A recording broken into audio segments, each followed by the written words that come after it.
একদিন বীর অর্জুন নিজের সত্যবাদিতা নিয়ে খুব গর্ব করছিলেন।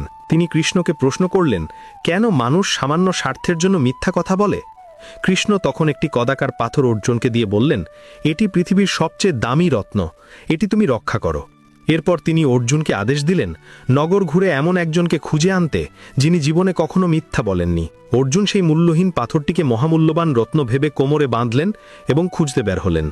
অর্জুন প্রথমে গেলেন এক জ্ঞানী পণ্ডিতের কাছে। পরে জানা গেল রাজভয়ে তিনি একবার মিথ্যা সমর্থন করেছিলেন। এরপর অর্জুন গেলেন এক ধনী ব্যবসায়ীর কাছে। জানা গেল লাভ বেশি করার জন্য তিনি একবার পণ্যের আসল দাম লুকিয়েছিলেন। অর্জুন শেষে গেলেন এক সরল কৃষকের কাছে। জানা গেল তিনি স্ত্রীকে খুশি করতে একবার মিথ্যা বলেছিলেন যে একটি উপহার তিনি নিজের হাতে তৈরি করেছেন। সারাদিন ঘোরার পরেও অর্জুন একজনও সম্পূর্ণ সত্যবাদী মানুষ খুঁজে পেলেন না। সবাই কোনো না কোনো কারণে সামান্য মিথ্যার আশ্রয় নিয়েছেন।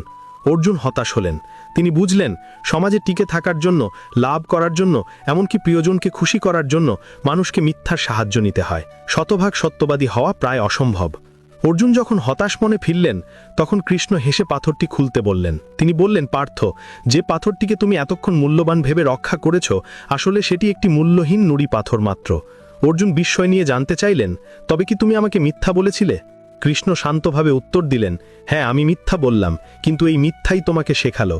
তুমি কাকে বেশি মূল্য দাও, পাথরটির আসল সত্যকে নাকি আমার দেওয়া কথার উপরের বিশ্বাসকে?